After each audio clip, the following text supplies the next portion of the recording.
Good evening friends, ETA business school में आपका स्वागत करता हूं।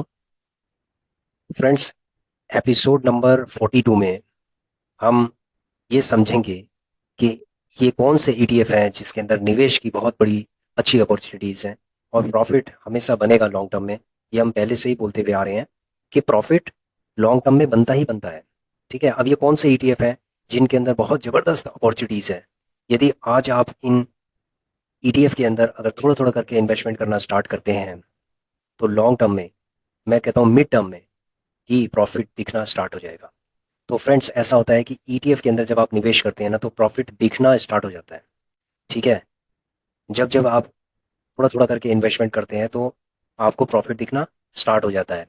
जैसे कि मैंने आपको इससे पहले जो एपिसोड्स थे वो जस्ट लाइक बूट कैंप, वो बूट कैंप की तरह थे। और मैंने आपको ये दिखाया था कि ईटीएफ के अंदर प्रॉफिट बनता ही बनता है।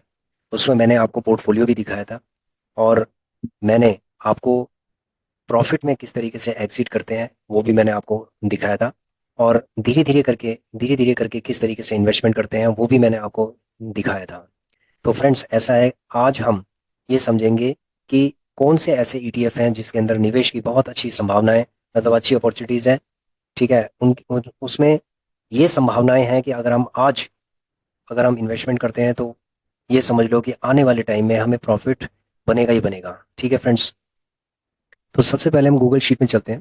देखिए फ्रेंड्स, जो 36 ईटीएफ है ना उनमें से टॉप ईटीएफ है, जैसे आपका पीएसयू बैंक 20 हो गया, सीपीएससी हो गया, निफ्टी 20 हो गया। ठीक है, बैंक 20 हो गया। उसके बाद है आपका गोल्ड 20 हो गया, सिल्वर 20 हो गया, आईटी 20 हो गया, मॉन 100 हो गया, ऑटो 20 हो गया। ये टॉप क्लास के हैं। ठीक है, ये सब ये समझ लो कि टॉप 10 है। डेवॉप 20 हो गया। तो ये टॉप 10 है। ठीक है, अब टॉप 10 से अगर मैं ऊपर की बात करूं तो आईसीआईसीआई बी 22 एक बहुत ही जबरदस्त ईटीएफ है। उसके बाद एचडीएफसी स्मॉल 250 बहुत जबरदस्त ईटीएफ है। कंज्यूम 20 है। उसके बाद है कंज्यूम 20 के बाद है टाटा गोल्ड है। टाटा गोल्ड के बाद फिर अल्फा ईडीएफ्स हैं कुछ। ठीक है, मोमेंटम है ये। ठीक है, ये बात की बात है कि इन ईटीएफ के अंदर हम तब निवेश करेंगे जब हम यहाँ से प्रॉफिट बनाना स्टार्ट करेंगे, जब हमें दिखेगा प्रॉफिट। ठीक है, तो हमारे प्राइमरी लेवल पे हमारे जो ईटीएफ हैं वो हैं मैक्सिमम 20 हैं। ठीक है, जैसे आईटी 20, गोल्ड 20, सिल्वर 20, डेवॉप 20। ठीक है, पीएसयू बैंक 20, निफ्टी 20, बैंक 20। ये 20 हैं, कंज्यूम 20। तो ये 20 हैं, इन पे हमें फोकस करना है। इसके अलावा जैसे मॉन 100 बहुत अच्छा है। उसके बाद मॉन 100 के बाद सीपीएससी बहुत अच्छा है। आप सीपीएससी को भी देख सकते हैं। तो यहाँ पर जो अच्छी अपॉर्चुनिटीज़ आ रही हैं वो आ रही हैं, जैसे देखो पीएसयू बैंक 20 बहुत टाइम से ये अपने डाउनफॉल में है और स्टैग्नेंट है बिल्कुल। ठीक है, ये समझ लो कि 80 तक ये पहुंच ही नहीं पा रहा है। 75 तक गया था, 76 तक गया था, फिर दोबारा से नीचे है। तो इसका मतलब ये झूल रहा है 73, 74, 75, बस ऐसे ही ये झूल रहा है। तो ये एक पेशेंस टेस्ट कर रहा है। कोई कोई दिक्कत नहीं है। हम इसके अंदर थोड़ा थोड़ा करके इन्वेस्टमेंट करते हैं जब जब ये गिरता है।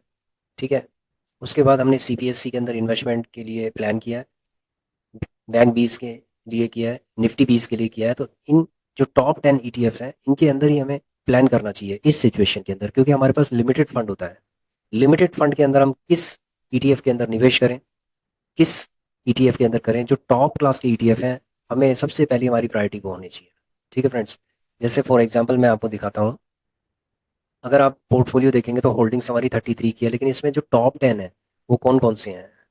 टॉप 10 में मैंने शीट में आपको बताया था, उनके हम चार्ट देख लेते हैं। जैसे निफ्टी 20 है, क्या इसके अंदर निवेश के चांस हैं? बिल्कुल है इसके अंदर फ्रेंड्स।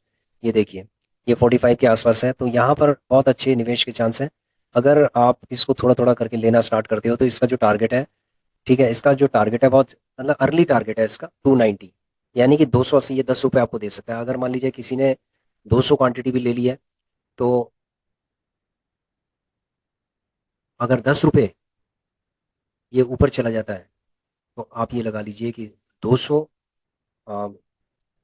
10 रुपये अगर ये आपका, अगर 10 रुपये अगर ये आपको प्रॉफिट देता है तो आप लगा लो कि 200 इंटू 10, 200 इंटू 10 मतलब 2000 आपका हो गया है। ठीक है फ्रेंड्स, एक ईटीएफ के अंदर ही 2000 के आसपास हो जाता है। तो ऐसे करके आप क्या है कि धीरे धीरे करके आप इसमें इन्वेस्टमेंट करते जाएं। और इसका जो फाइनल टारगेट है 290 से ऊपर है, यानी 291, 292, 293 कितना भी हो सकता है। ठीक है, उसके बाद बैंक 20 में चलते हैं। बैंक 20 के अंदर भी फ्रेंड्स एक अच्छी अपॉर्चुनिटी है, क्योंकि बैंक 20 एक स्विंग ईटीएफ है। ठीक है, जो स्विंग करता है। तो अभी क्या है कि फिलहाल क्या है कि ये 533 पे है, तो ये नीचे भी आ सकता है, 530 पे आ सकता है। तो मतलब 3-5 पॉइंट तो हमेशा नीचे ही लगाने चाहिए इस केस में, क्योंकि बहुत वॉलेटिलिटी इसके अंदर होती है। इसके अंदर कम से कम 5 से 7 रुपए की वॉलेटिलिटी होती है, इसलिए हमेशा 5 से 7 रुपए नीचे लगाएं। उसके बाद क्या है कि जब ये इसको होल्ड करना ही बेहतर होता है, क्योंकि महीने के अंदर ये कम से कम 20 से 25 रुपए का एक स्विंग कर सकता है। ठीक है फ्रेंड्स, कभी कभी ये 30 रुपए का भी स्विंग कर सकता है, तो इसलिए इसको हमेशा लेके और होल्ड करना चाहिए। ठीक है, बैंक बीज। तो अभी इसके अंदर भी अभी चांसेस है, अपॉर्चुनिटीज दिख रही हैं। देखिए फ्रेंड्स, इसके अंदर अपॉर्चुनिटी नहीं दिख रही है। मॉन 100 ऑलरेडी क्या है, 66 पे चल रहा है, तो इसको हम नहीं देखेंगे। उसके बाद है पीएसयू बैंक बीज को हम देख सकते हैं, क्योंकि इसके अंदर अपॉर्चुनिटीज है और इसको थोड़ा थोड़ा करके एकुमुलेट कर सकते हैं। ठीक है, उसके बाद हो गया आईटीबीज। आईटीबीज के अंदर भी अभी इसके अंदर जब ये नीचे था तो तब आप ले सकते थे 45 पे। ठीक है फ्रेंड्स, तो ये 46 के आसपास ये चला गया है। और अभी अगर मौका आपको मिलता है तो थोड़ा थोड़ा करके आप बाय कर सकते हैं, नहीं तो इसके अंदर भी चांस नहीं है, क्योंकि ऑलरेडी 57 से 60 के बीच में ये चला गया है। आईटीबीज के अंदर देखते हैं। अच्छा, आईटीबीज का हम देख रहे हैं, गोल्ड बीज का देखते हैं। गोल्ड बीज के अंदर फ्रेंड्स ऐसा है, एक गोल्ड बीज एक मेटलिक, गोल्ड पीस एक मेटल है। ठीक है, और आपको पता होगा कि लॉन्ग टर्म में हमेशा इसकी वैल्यू बढ़ती रहती है। और अभी ये बिल्कुल पीक पे चल रहा है, तो इसलिए इसको लेना ठीक नहीं है। अगर ये जैसे नीचे आ गया था, ये 62 पे आ गया था, तो इसको पिकअप करना, इसको पिक करना एक अच्छा डिसीजन होता। तो अभी हम इसको सही डिसीजन नहीं मानेंगे अभी पिक करना। तो अगर ये थोड़ा नीचे आ जाता है, 62 के आसपास आ जाता है, तो हम कह सकते हैं कि इसके अंदर कुछ अपॉर्चुनिटी बन सकती है। उसके बाद है ऑटो बीज। है ऑटो बीज में फ्रेंड्स ऐसा है कि ये मिड के अंदर है। इसके अंदर अगर मान लीजिए कोई रेड कैंडल बनाता है, तब थोड़ा थोड़ा करके इसको एकुमुलेट किया जा सकता है। उसके बाद है फार्मा बीज। है फार्मा बीज में अभी अपॉर्चुनिटी बिल्कुल नहीं दिख रही है। सिल्वर बीज के अंदर देख लेते हैं। सिल्वर बीज के अंदर फ्रेंड्स ऐसा है, अपॉर्चुनिटी तो दिखाई नहीं दे रही है इतनी अच्छी खासी। अगर ये नीचे आ जाता है तो आप थोड़ा थोड़ा करके आप एकुमुलेट कर सकते हैं सीपीएससी का। सीपीएससी के अंदर बहुत अच्छी अपॉर्चुनिटी है, बहुत ज़बरदस्त अपॉर्चुनिटी है। और इसकी जो आज आप इसको अगर बाई करते हैं तो लगभग ये 106 पे जा सकता है फ्रेंड्स। ठीक है, यानी 10 या 11 रुपए ऊपर जा सकता है, इसीलिए हमने इसमें एकुमुलेट करना स्टार्ट कर दिया था। अब दिखाएंगे हम आपको कि किसमें एकुमुलेट कर रहे हैं। ठीक है, उसके बाद है इंफ्रा बीज। देखो इंफ्रा है ना, नीचे गिर चुका है बहुत तगड़े तरीके से, और इसके अंदर भी एक बहुत ही अच्छे चांस बन रहे हैं, एक अच्छी अपॉर्चुनिटी बन रही है। लेकिन हमें हमेशा इन्वेस्टमेंट थोड़ा थोड़ा करके करना चाहिए, जैसे कि हमारा पैसा ब्लॉक ना हो, और मार्केट अगर मान लीजिए कभी क्रैश हो जाए तो हमें एक बहुत अच्छी अपॉर्चुनिटी मिल जाए इन्वेस्टमेंट करने की। उसके बाद फ्रेंड्स ऐसा है, इंफ्रा बीज के बाद है हम जूनियर बीज देख लेते हैं। जूनियर बीज के अंदर अपॉर्चुनिटी नहीं दिख रही है। बीएफएसआई के अंदर अपॉर्चुनिटी बिल्कुल मिड में है, अगर ये थोड़ा सा नीचे आएगा तभी अपॉर्चुनिटी दिख सकती है। हैंड बीज में फ्रेंड्स हम करते नहीं है। उसके बाद ये टॉप क्लास के जो ईटीएफ है वो यही ईटीएफ थे जो मैंने आपको बताया था, ये अच्छे ईटीएफ हैं। उसके बाद अदर ईटीएफ हैं, जैसे अल्फा बीटा वगैरह, ये जो ईटीएफ हैं अच्छे ईटीएफ माने जाते हैं। तो उनमें से भी आप चेक कर सकते हैं कि किसकी परफॉर्मेंस कैसी है चार्ट से, तो उसके बाद आप उसमें इन्वेस्टमेंट का मौका बना वो इन्वेस्टमेंट कर सकते हैं अपॉर्चुनिटी देखते हुए। तो यहाँ पर फ्रेंड्स बहुत सारे ईटीएफ हैं, 46 ईटीएफ है। 46 ईटीएफ में से हमने कुछ ईटीएफ का हमने एनालिसिस किया है, जिसमें निवेश के अवसर बन रहे हैं। जैसे निफ्टी 20 है, इसके अंदर बन रहा है। बैंक 20 के अंदर थोड़ा बहुत बन रहा है। मॉन 100 के अंदर नहीं बन रहा है। ठीक है, पीएसयू बैंक 20 के अंदर बनता है। आईटी 20 के अंदर नहीं बनता है। गोल्ड 20 के अंदर नहीं बनता है। ऑटो 20 के अंदर बिल्कुल बनता है, लेकिन थोड़ा थोड़ा करके। ठीक है, फार्मा 20 के अंदर नहीं बनता। सिल्वर 20 के अंदर बनता भी है, नहीं भी बनता है, इसका मतलब है कि आपको नीचे लगा के रखना है। उसके बाद है जूनियर 20 के अंदर। जूनियर 20 के अंदर बनता है, मिड में है, थोड़ा थोड़ा करके लेने में फायदा है।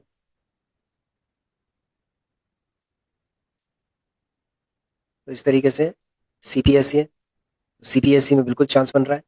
ठीक है, इंफ्रा 20 चेक कर लेते हैं। इंफ्रा 20 के अंदर भी चांस बन रहा है। तो जिन जिन के अंदर हमने कहा है कि आपको चांस बन रहा है, तो इसका मतलब है कि उसमें निवेश के बहुत अच्छे अवसर हैं।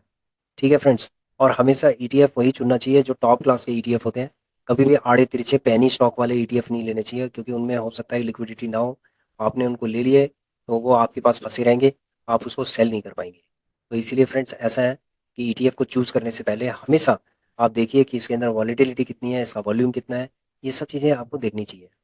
ठीक है फ्रेंड्स, तो मैंने आपको इस वीडियो के अंदर ये बताया है कि कौन कौन से ऐसे ईटीएफ हैं जो आज जिस पे निवेश हो सकता है। उसका चार्ट आप खुद देखिए, जो मैंने आपको बताया है उसके चार्ट को आप खुद देखिए, अपने आप देखिए, और उसके बाद आप अपने आप से पूछिए कि क्या इसके अंदर निवेश के चांस बन रहे हैं या नहीं बन रहे। अगर बन रहे हैं तो उसको कंटिन्यू करो। अगर आपको लग रहा है कि नहीं समझ में आ रहा है, इनडिसाइसिव मोड में हो आप, तो आप डिसीजन मत लीजिए। ठीक है, जब तक आप बिल्कुल ट्रेंड नहीं हो जाते, बिल्कुल कंफर्म नहीं हो जाते, आपको पूरा कॉन्फिडेंस नहीं आता, तब तक स्टॉक मार्केट के अंदर पैसा मत लगाइए। जब आपके अंदर कॉन्फिडेंस आ जाए कि भाई मैंने अब सीख लिया है और अब मैं इसमें से पैसा बना सकता हूँ, होल्ड करके बना सकता हूँ, इन्वेस्टमेंट करने के बाद बना सकता हूँ, तो ऐसे करके आपके पास एक प्रॉफिट वाली अपॉर्चुनिटीज आपके पास आएगी, क्योंकि जब आप अच्छी जगह इन्वेस्टमेंट करेंगे तो प्रॉफिट बनेगा ही बनेगा फ्रेंड्स आपका। ठीक है, तो मैं आपसे ये कहना चाह रहा था कि निवेश के जो भी अवसर आते हैं उसमें आपको सिर्फ देखना नहीं है, आपको उसके अंदर कूद जाना है। समझ रहे हो फ्रेंड्स? ठीक है, लेकिन हमेशा अपना होराइजन लॉन्ग टर्म की तरफ आप रखिए। यदि आप लॉन्ग टर्म की तरफ अपना होराइजन रखते हैं और मान लीजिए मार्केट नीचे क्रैश कर जाती है, कुछ भी हो जाता है, तो आपको इतना दुख नहीं होगा, क्योंकि आपको समझ में आ जाएगा कि भाई मार्केट का बिहेवियर ही यही है। ठीक है, हमें उसके बिहेवियर के हिसाब से चलना चाहिए। तो मार्केट आपको पैसा देगा, लेकिन पैसा कब देगा? जब आप पेशेंटली, यानी पेशेंस के साथ जब आप काम करेंगे। ठीक है फ्रेंड्स, तो आशा करता हूँ कि आपकी समझ में आ गया होगा ये वीडियो, और आपको ये भी समझ में आ गया होगा कि कौन कौन से ऐसे ईटीएफ हैं जिनके अंदर निवेश के अवसर हो सकते हैं। आप अपने आप भी इन चीज़ों के ऊपर आप रिसर्च कीजिए, क्योंकि बिना रिसर्च के आपके अंदर कॉन्फिडेंस नहीं आएगा, आप उन चीज़ों को समझ नहीं पाएंगे।